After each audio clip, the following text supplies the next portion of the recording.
The guy's about to turn into a zombie, but his baby girl's only 3 months old. Andy wanted to use the knife on the ground to end it, but looking at his cute daughter, he remembered his wife's last words before she died. His heart softened. The girl already lost her mom. If he gave up too, how would she survive? So Andy decided to find someone to take care of her before he lost his mind. But the baby cried non-stop on the road. Andy knew she missed her mom, so he sprayed some of his wife's perfume. And damn, the girl stopped crying. They dodged zombie hordes and reached a rundown spot where they met a retired doctor. The woman saw right away Andy got bit, but she didn't kick them out. She even bandaged his wound. Andy thought she was kind and knew medicine, perfect to look after his girl. But when he saw her meds, he was shocked.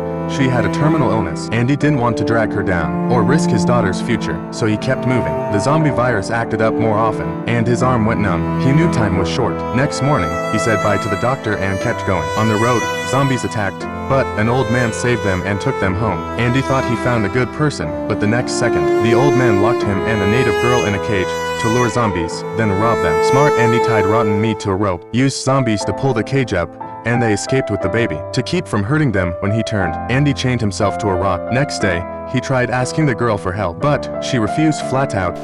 I don't care about you or your baby. I don't think you mean that. So daddy and daughter went alone. When the virus flared up again, Andy fought to stay sane, dug a hole to bury his head and suffocate, but passed out instead. When he woke, the baby was gone. He freaked to end search. Turns out the girl saved her. She couldn't leave them after all. She took them to a RV full of food. Andy liked the folks there, but when he asked the husband to adopt his girl, the man refused, then gave them the RV. Turns out he got bit too. Wanted to go with his wife and kid.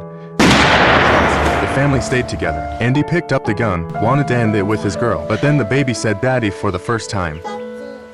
His heart exploded with joy. He couldn't leave her. The virus took over his body. He could barely walk, but fought the urge to bite, leaned on the girl and kept moving. Finally, he couldn't hold on anymore. He gave the baby to the girl, asked her to take care, kissed his daughter one last time, then dragged himself away and collapsed. Looking at the rotten meat and the girl's stick, he had an idea. Tied meat to the stick, shoved a rock in his mouth, chained his hands tight, so even as a zombie, he couldn't hurt them. Then he strapped the girls to his back and kept walking. The last thing he could do for his daughter, a father's final act of love. Days later, the girl's tribe found them. The chief aimed to put Andy out of his misery, but the girl stopped him, sprayed the wife's perfume. Even as a zombie, Andy reacted to the familiar scent. That's the power of love, man. The girl hugged Andy tight, closed her eyes, telling the chief to shoot. Andy fell. He finally did his job, left his girl with the tribe, went to join his wife.